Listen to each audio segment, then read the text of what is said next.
শুনব। আজকে ইষ্ট প্রসঙ্গ করবেন শ্রদ্ধেয় শ্রীযুক্ত নরোত্তম দাস দাদা, ex senior bank manager, bank of Baroda, Ram Bazartala, Howrah, Bharat থেকে। দাদার সময় 30 মিনিট। জয়গুরু। জয়গুরু দাদা, জয়গুরু। বন্দে পুরুষোত্তমম। পরম দয়াল পরম প্রেমময় শ্রী শ্রী ঠাকুর অনুকূল চন্দ্রের রাতুল রাঙা চরণে জানাই কোটি কোটি প্রণাম। পরমারাধ্য জগৎ জননী লক্ষ্মী সর্বিনী শ্রী শ্রী বড়মা রাতুল রাঙা চরণে জানাই কোটি কোটি প্রণাম। পরম পূজ্যপাদ প্রধান আচার্যদেব শ্রী শ্রী বড়দার রাতুল রাঙা চরণে জানাই কোটি কোটি প্রণাম। পরম পূজ্যপাদ আচার্যদেবের রাতুল রাঙা চরণে জানাই কোটি কোটি প্রণাম। অবিন দাদা তৎসহ ঠাকুর বাড়ির সবার রাতুল রাঙা চরণে জানাই কোটি কোটি প্রণাম। আজ সাতক্ষীরা বাংলাদেশ আয়োজিত যে সৎসঙ্গ মহতি সৎসঙ্গ সভা প্রভাতী, সেই সৎসঙ্গ সভায় যে সমস্ত ঠাকুরের পাঞ্জাধারী কর্মী এবং ঋত্বিকগণ যারা উপস্থিত আছেন, এবং যে সমস্ত দাদা ও মায়েরা উপস্থিত আছেন, যারা বিভিন্ন কারণে অসুস্থ এবং যারা সুস্থ, যাদের বিভিন্ন বিষয়ে মঙ্গল কামনা, সবার জন্য আমি আমার প্রিয় পরমের রাতুল রাঙা চরণে তাদের শান্তি, স্বস্তি, সুস্থ, নিরোগ, সুদীর্ঘ জীবন কামনা করি। তিনি সবাইকে ভালো রাখুন, সবাইকে সুস্থ স্বাস্থ্য নিরোগ রাখুন। এবং আমি ব্যক্তিগতভাবে সবাইকে আমার আনন্দিত জয়গুরু শ্রদ্ধা এবং প্রণাম জানিয়ে শুরু করছি।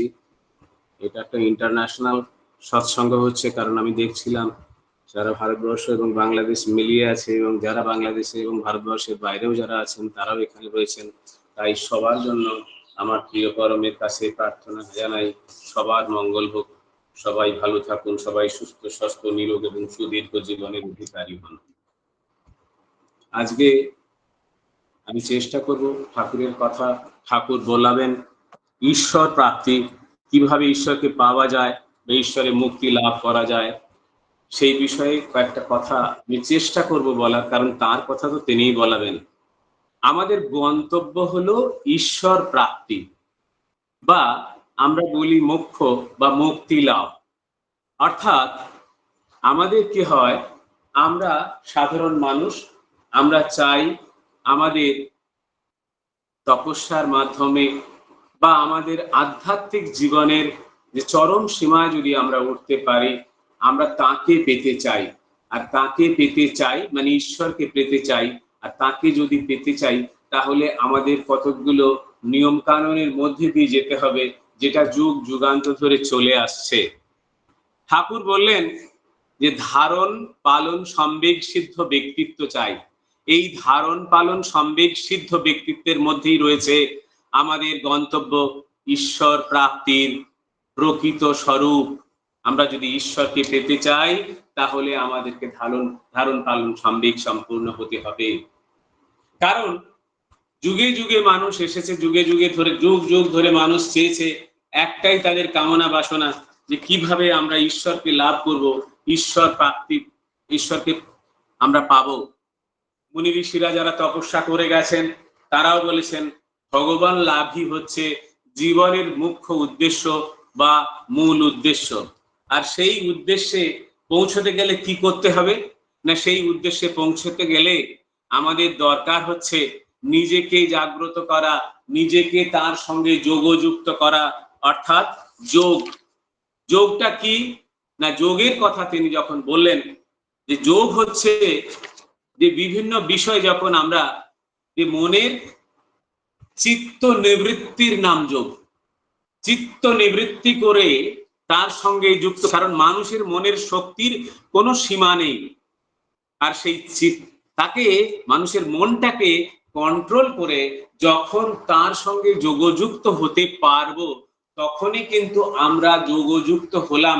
এবং আমরা তার সঙ্গে যোগযুক্ত হয়ে নিজেদেরকে কিন্তু আমরা সেই অভ্যাস বা অনুধ্যান, তার সঙ্গে সবসময় লেগে থাকলাম এবং তার কথাগুলো আমরা মেনে চললাম। এবং মেনে চললাম মানে কাঁটায় কাঁটায়, ঠাকুর যেটা বলেছেন কাঁটায় কাঁটায় করতে হবে।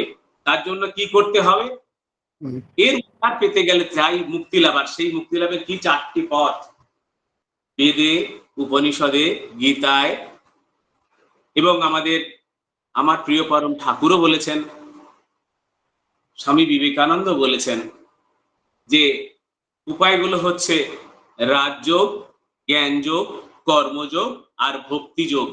এই পথগুলির যে কোনো একটি ধরে চললেই কিন্তু আমরা আমার বোধ থেকে যে আমাদের মুক্তি লাভ করতে পারবো। আমার এই ছোট আমিটাকে আমি বড় আমির সঙ্গে অর্থাৎ পরমাত্মার সঙ্গে মিলিয়ে দিতে পারবো। ঠাকুর তো বলেছেন শুধু নাম নাম নাম নাম ধ্যান করলেই ওরে আর ঠিক সবকিছু পাবি, যা চাস তাই পাবি। আর তিনি বললেন যদি কোনো কালে কেউ নাম করে তাও ভুলে যাস, কোনো সময় নাম নিয়েছে, সেই যে ডিপি বক্সের হচ্ছে কথা, তাহলে কি হবে? সেই আমি তাকে সময় এলে তাকে হাত ধরে ব্রহ্মে লীন করে দেব। এটা পুণ্যপুঁথিতে বলেছেন। তাহলে তিনি তো আছেন সবার উপরে, তা তিনি আছেন বলে আমি কি চুপ করে বসে থাকবো? তা তো করলে হবে না, আমাকে কাজ করতে হবে। আর জীবনের কাজ মানে তিনি বারবার বলেছেন, সবাই বলেছেন যে হাতে কাম করো মুখে নাম করো। কাজের মাধ্যমে কর্মের মাধ্যমেই যে যোগ, তার পথ ধরেই আমাদের চলতে হবে। আর সেই কর্মপথ ধরতে গেলে কি করতে হবে না, অপরের সেবা করতে হবে। আমার প্রিয় পরম বারবার বলেছেন তোমার পাড়া প্রতিবেশী সবাইকে তুমি সেবা করো। এই সেবা করতে করতে নিজের প্রয়োজন, নিজের দেহের কথা আমরা ভুলে যাব একদিন। তখন কি হবে? আমরা সেবায় মেতে পড়বো। কি করে মেতে পড়বো না, তখন আমাদের মনটাকে আনন্দে ভরে ভরপুর হয়ে যাবে যে এর মধ্যেই আমি আনন্দ পাচ্ছি, এর মধ্যেই সেই পরমানন্দের সন্ধান পাচ্ছি। আমি আমার যে বোধ, সেই আমি আমার বোধটাই চলে যাবে, চলে গিয়ে আমি মুক্তির পথ লাভ করব। এই হচ্ছে কর্মপথ। আর জ্ঞান যোগে কি রয়েছে না, জ্ঞান যোগে যারা রয়েছেন জ্ঞান পথে, তাদের কোনটি সত্য আর কোনটি মিথ্যা তারা বিচার করে চলতে থাকেন। তারা বহুত অ্যানালিটিক্যাল ওয়েতে চলেন। তারা চলেন যে আচ্ছা আমি এদিকে যাব, এটা কি ভালো হবে, ওটা কি ভালো হবে। উপনিষদের কথা আছে, কঠোপনিষদে, both good and pleasant approach the man wise on examining choose the good not the pleasant। যে ভালো আর মন্দ তার সামনে সব সময় জীবনের প্রতিটা পদক্ষেপে, আপনি যে কোনো রাস্তার মোড়ে যাবেন সেখানে দেখবেন দুটো রাস্তা বাইফার্কেট করে দাঁড়িয়ে আছে, একটা ডান দিক একটা বাঁ দিক, কোন পথে যাবেন সেই জিজ্ঞাসা সব সময় এসেছে, যুগ যুগ ধরে এসেছে। তাহলে তাকে করতে গেলে কি করতে হবে? সেই প্রিয় পরমের সঙ্গে আমাকে কিন্তু অ্যাটাচড হতেই হবে, সেই সুপিরিয়র বিলাভেডমেন্টের উপরে অ্যাটাচমেন্ট হতে হবে। আদর্শ আমার সামনে থাকতেই হবে। আদর্শ থাকলে আমি আমার সত্তা পথ থেকে বিচ্যুত হব না। কারণ জীবনে রয়েছে দুটি পথ, একটা হচ্ছে সত্তা পথ আর একটা হচ্ছে প্রবৃত্তি পথ। প্রবৃত্তি পথ আমাদের কি করে? প্রবৃত্তি পথ কি করে? আমাদেরকে অধে নামিয়ে নিয়ে যায়, নিচে নামিয়ে নিয়ে যায়, আমাদেরকে দেব দানবে রূপান্তরিত করে। আমাদের দেবত্ব থাকে না সেখানে, আমরা ধীরে ধীরে আরো নিচে নিচে থেকে নিচে নিচেতর নিচে নেমে যাই। আর সত্তা পথে কি করে? সত্তা পথ কি করে? আমাকে দেবত্বে উন্নীত করে, অর্থাৎ আমাকে কি করে না, আমাকে এলিভেট করে, আমাকে ধীরে ধীরে আমার ক্রমপর্যায়ে উন্নতি হয়। তাই সত্তা পথে থাকতে হবে। আর বিচার করে চলতে হবে যে আমি এই দেহ নই।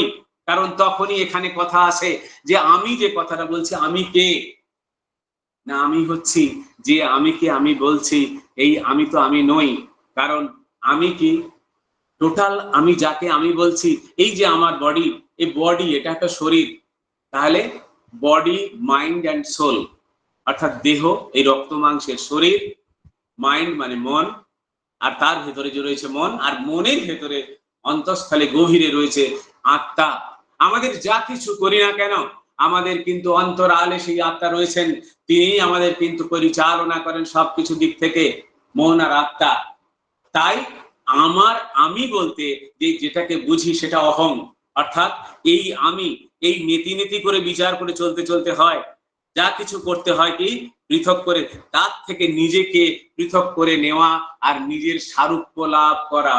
বারবার বললেন যদি আমাকে জানতে চাস, ঠাকুর বললেন তাহলে আগে নিজেকে জান।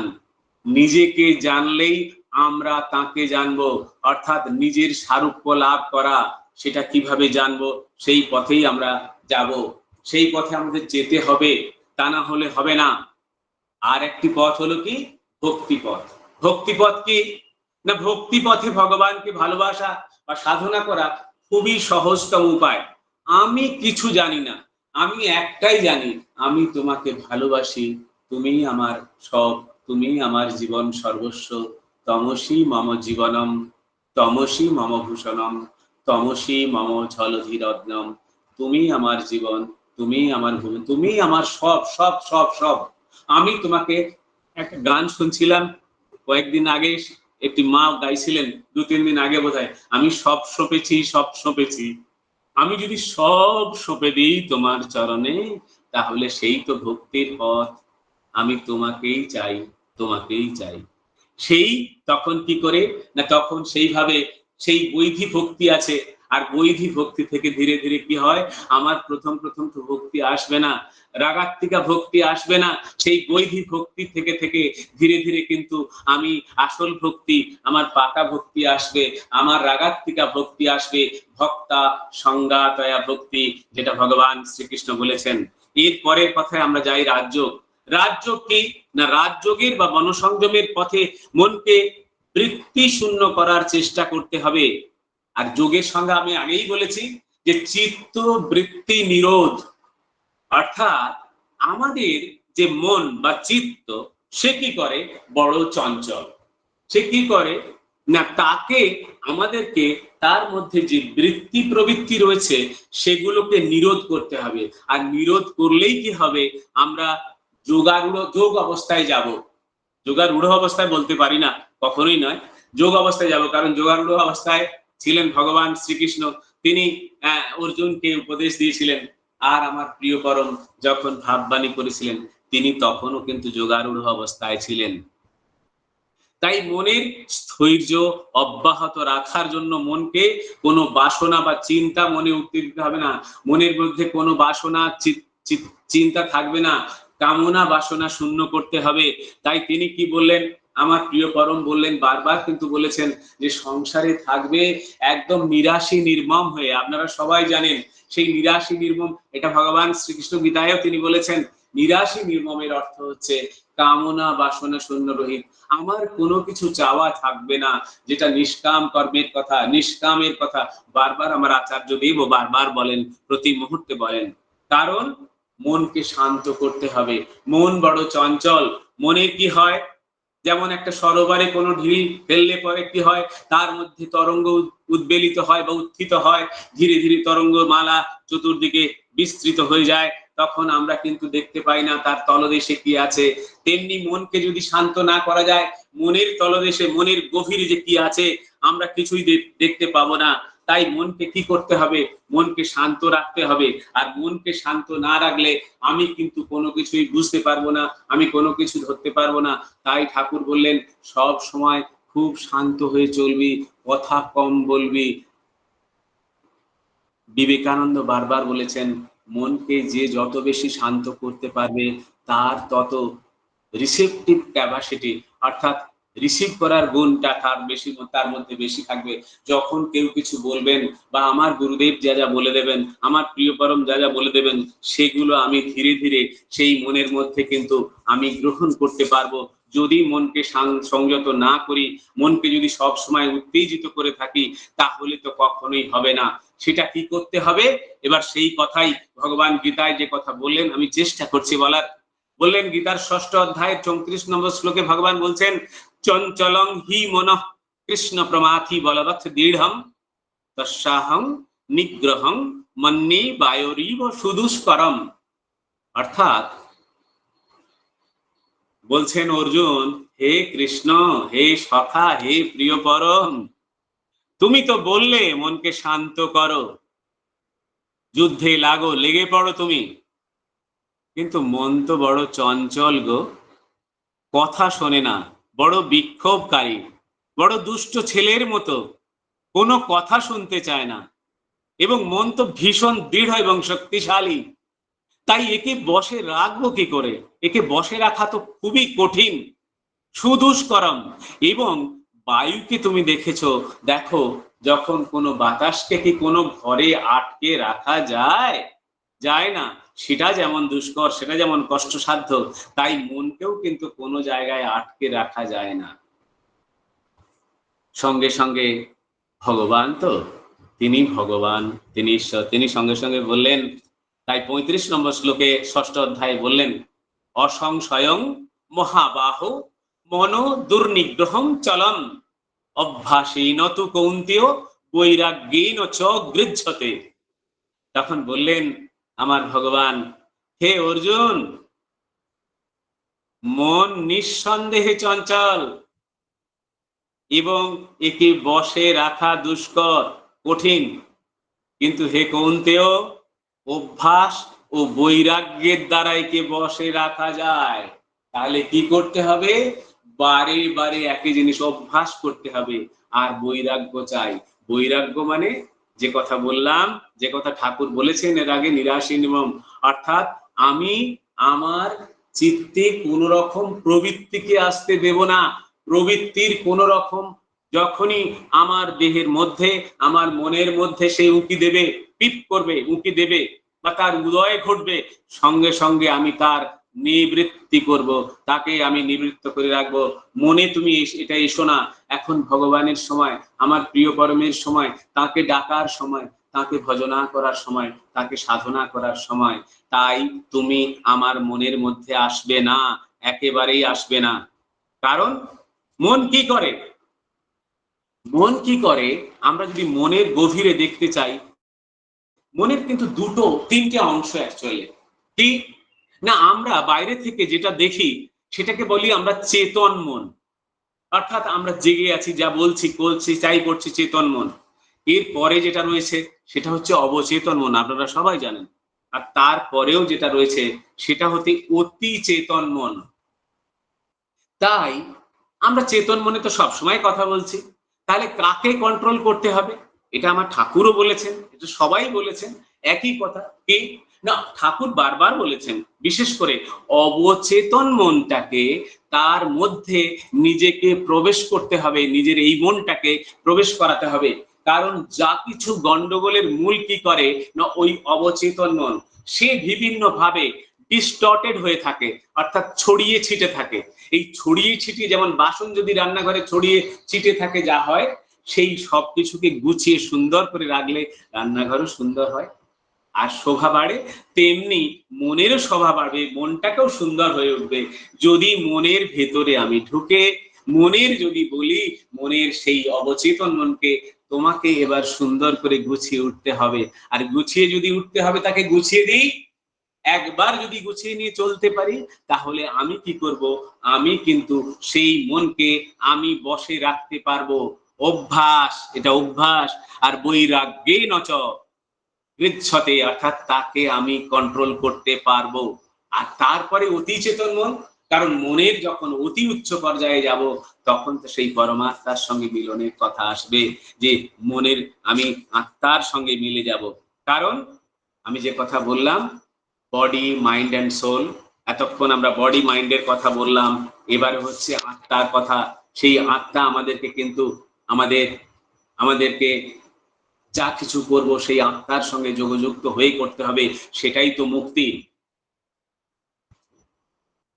আত্মার সঙ্গে করতে গেলে আমাদের যেটা লাগবে, আমাদের প্রথম লাগবে কি? ঈশ্বরের, তাকে আমাদের জপ করা লাগবে, ধ্যান করা লাগবে।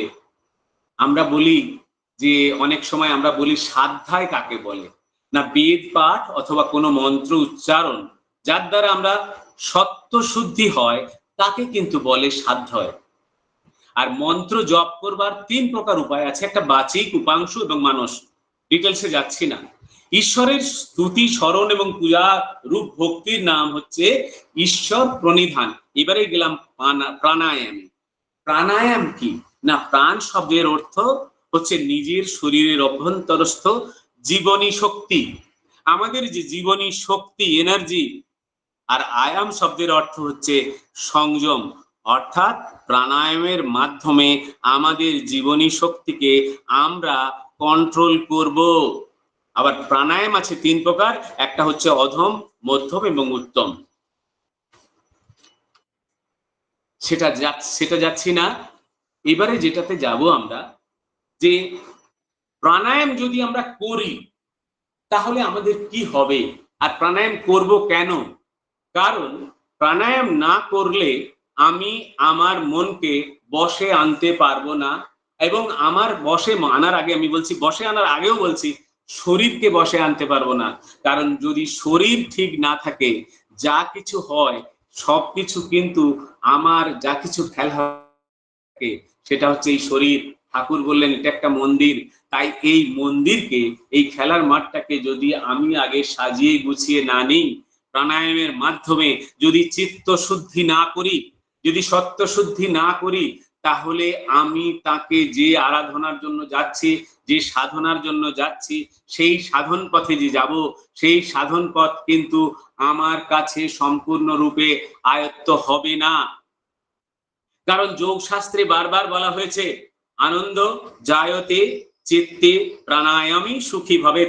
অর্থাৎ যিনি প্রাণায়াম করেন তিনি আনন্দে বা সুখে এই ভব সংসারে বাস করেন। আমাদের প্রাণায়াম করতে হবে। কেন না, প্রাণায়াম করলে কি হবে? আমাদের শ্বাসের কন্ট্রোল হবে। ঠাকুর তো বললেন গান করলে শ্বাসের কন্ট্রোল হয়, আর ব্যায়াম করলে দেহের কন্ট্রোল। সবই ঠিক কথা, সবই সুন্দর কথা।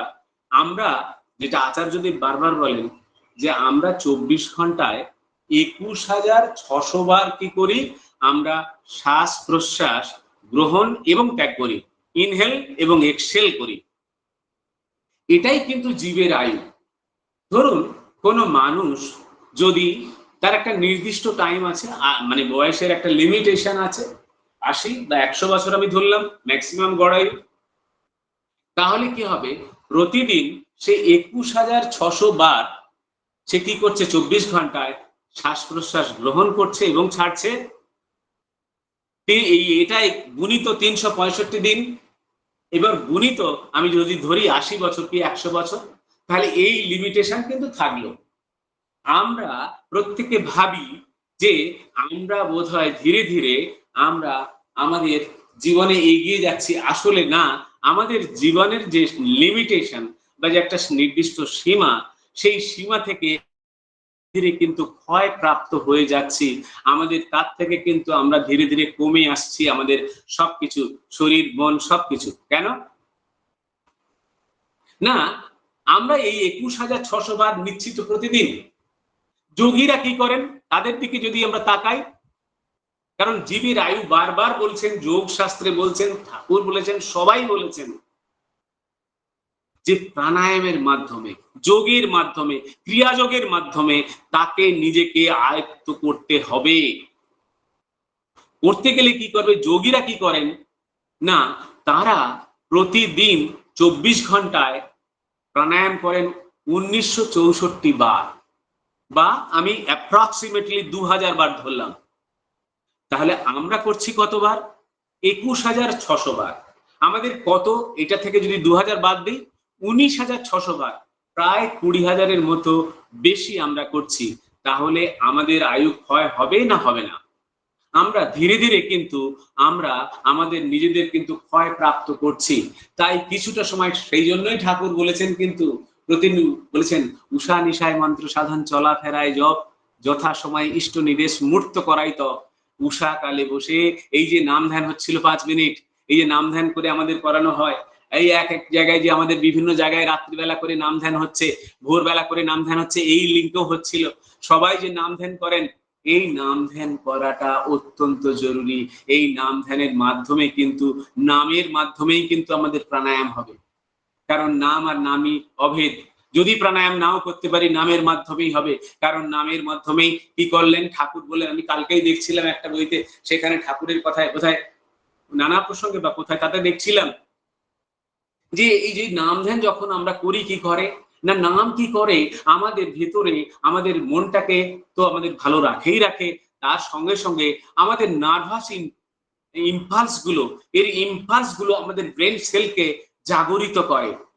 যে কথা আচার্যদেব বললেন যে ভেতরে, তোমার ভেতরে ঠাকুরকে জাগ্রত করতে হবে, জাগরিত করতে হবে। এই নাম ধ্যানের মাধ্যমে করলে পরে কি হবে? এই নাম ধ্যানের মাধ্যমে করলে পরে আমার ভেতরের যে সেল, ব্রেন সেল গুলো জেগে উঠবে। আর জেগে উঠলে তখন কি হবে? আমরা তখন কিন্তু আমরা আমরা ধীরে ধীরে কিন্তু আয়ু আমাদের বৃদ্ধি পাবে, আমাদের পরমায়ু লাভ হবে। গীতায় ভগবান শ্রীকৃষ্ণ বললেন, নাস্তি বুদ্ধির যুক্তস্য ন চা যুক্তস্য ভাবনা। অর্থাৎ আত্মাতেই অযুক্ত ব্যক্তি, আত্মবিষয়ক বুদ্ধি তার নেই। আত্মার সঙ্গেই আমাকে তো যোগ করতেই হবে। আত্মা না যিনি যত বেশি প্রাণায়াম করবেন তিনি তত বেশি পরমায়ু এবং সুস্বাস্থ্য লাভ করবেন। অবশ্যই আমরা যদি আমাদের শরীরের দিকে দেখি আমাদের শরীরটা কি, আমাদের শরীর যে রয়েছে, আমি শুধু বডি অ্যান্ড মাইন্ড, শুধু বডির কথা এখন বলছি, শুধু শরীরের কথা যদি আমরা দেখি, যুগ যুগ ধরে যারা বলে এসছেন, যারা মুনি ঋষিরা, যারা সাধন ভজন তপস্যা করে এসছেন, তারা কি করেছেন? তারা বলছেন এই শরীরে, আমার প্রিয় পরম কিন্তু বলেছেন নানা প্রসঙ্গে রাজযোগ অধ্যায়ে অর্থাৎ নানা প্রসঙ্গে ৩য় খণ্ডে বলেছেন, সেখানেও বলেছেন যে কি আমাদের শরীরে রয়েছে, আমরা ষটচক্রের কথা বলি, সেখানে হচ্ছে সপ্তচক্র, অ্যাকচুয়ালি সপ্তচক্র কিরকম? মূলাধারে রয়েছে যেটা আমাদের, সেটা হচ্ছে মূলাধার চক্র, তারপরে রয়েছে স্বাধিষ্ঠান চক্র, সেটা নাভির নিচে, তার উপরে আমাদের পেটে সেটা রয়েছে মণিপুর চক্র, তারপরে আমাদের হাটে রয়েছে অনাহুত চক্র, তারপরে রয়েছে আমাদের গলায় গলদেশে রয়েছে যেটা বিশুদ্ধ চক্র, তারপরে রয়েছে আমাদের দুটো ভুরুর মাঝখানে সেটা যে রয়েছে সেটা হচ্ছে আপনার আজ্ঞা চক্র, অর্থাৎ যেখানে আমাদের পিনিয়াল গ্ল্যান্ডের কথা বলা হয়। আজ্ঞা চক্রকে জাগ্রত করলে কি হয়? আমাদের আয়ু বাড়ে, আমাদের কি হয়? আমাদের যৌবন বাড়ে, আমরা দীর্ঘজীবী হতে পারি। কারণ এই পিনিয়াল গ্ল্যান্ডকে উত্তেজিত না রাখলে পরে হয় না। তাই তিনি বারবার বলেছেন নাম ধ্যানের কথা, তিনি কিন্তু ঘুরিয়ে সেই কথাই বলেছেন, সব কথার মধ্যে তাই রয়েছে, কারণ তিনি ভগবান, তিনি ঈশ্বর, তিনি সব জানেন। আর তার ঊর্ধ্বে রয়েছে ব্রহ্মতালিত সহস্রার চক্র, সহস্রার বা সহস্র দল চক্র। সেই চক্রে কি হয় না, আমাদের মানুষ, আমরা সাধারণ মানুষ, আমরা প্রবৃত্তি পরবশ যে কথা বলছিলাম, আমাদের প্রবৃত্তির দাস, আমরা প্রবৃত্তির দাস বলে আমাদের কি হয়, আমাদের উপর থেকে যে নিম্নগামী হয়, অর্থাৎ আমাদের এই যে এই যে সমস্ত এই যে নার্ভাস এই যে প্লেক্সাস বললাম, এই যে চক্রগুলো, এই চক্রগুলোর গতি হয় নিচের দিকে, অর্থাৎ নিচের দিকে মূলাধার চক্রের দিকে যাচ্ছে এগিয়ে, আর যাচ্ছে বলেই আমরা প্রবৃত্তির দাস। তাই প্রবৃত্তি থেকে বেরিয়ে পড়লে কি হবে? ওরে কুলকুণ্ডলিনী শক্তি রয়েছে কোথায় না, সে রয়েছে মূলাধার চক্রে, সুপ্ত অবস্থায় রয়েছে। সেই মূলাধার চক্রে সুপ্ত অবস্থায় সেই কুলকুণ্ডলিনীকে জাগ্রত করলে সে নার্ভাস ইমপ্লেক্সাস সে নিয়ে, নার্ভাস যে ইম্পালস নিয়ে, সেই ইম্পালস গুলো পৌঁছে দেবে ধীরে ধীরে প্রতিটা চক্রের উপরে দিতে দিতে দিতে সে যাবে কোথায়? সেই যাবে সহস্রার চক্রে, গেলেই কিন্তু পরমাত্মার সঙ্গে মিল হবে, মোক্ষ লাভ হবে, যে মুক্তি পাবে। এই হচ্ছে মুক্তির স্বাদ। কিন্তু তার আগে কথা আছে, তার আগে কি না, আমাদের সারা শরীর যে মানব শরীর, সেটা হচ্ছে 3,50,000 নাড়ি দিয়ে যুক্ত। তার মধ্যে 14টা নাড়ি হচ্ছে প্রধান নাড়ি। আবার কিন্তু আমি এত বলবো না, এখন হচ্ছে 3টি নাড়ি প্রধান।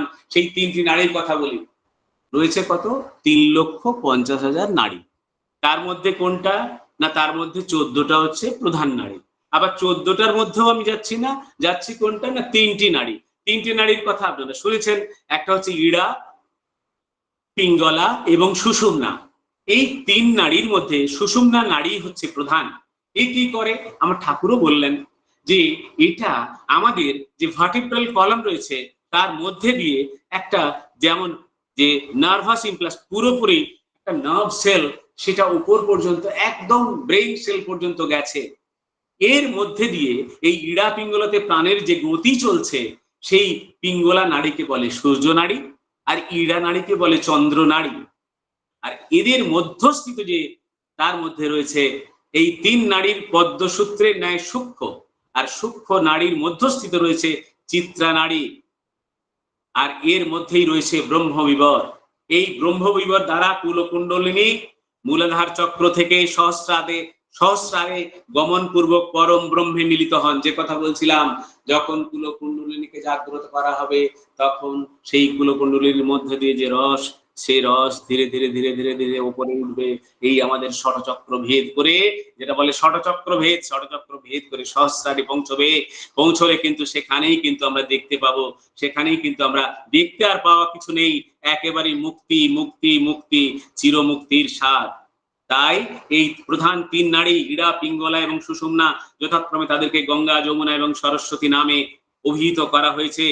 জ্ঞান ও সংকলনী তন্ত্রে, যে জ্ঞান সংকলনী যে তন্ত্র রয়েছে সেই তন্ত্রে বলা হয়েছে ইড়া ভগবতী গঙ্গা পিঙ্গলা যমুনা নদী ইড়া পিঙ্গলয়ের মধ্যে সুষুম্না চ সরস্বতী ত্রিবেণী সঙ্গমা যত্র তীর্থরাজ স উচ্চতে তত্র শানং প্রকুর্বত সর্বৈ পাপৈ প্রমুচ্যতে। এরপরে একটা কথা বলি, অনেক তো কথা হলো, জানি না আমার সময় শেষ হয়েছে কিনা, দাদাই বলবেন। সেখানে যে প্রাণায়ামের কথা বলছিলাম, তা আপনারা জানেন সর্বপ্রিয় নন্দ মহারাজ যিনি আমেরিকাতে, আমি একটাই বলে ছেড়ে দিচ্ছি, 1 মিনিট লাগবে, আমি সেটা, তিনি হচ্ছেন যে আমেরিকায় আপনার Vedanta society of America new ইয়র্কের তিনি হচ্ছে প্রেসিডেন্ট। তিনি একটা লিখেছেন, এই যে আমি এতক্ষণ ষড়চক্রের কথা বললাম তার সেই লেখাটুকু পড়ছি, একটা কবিতার আকারে।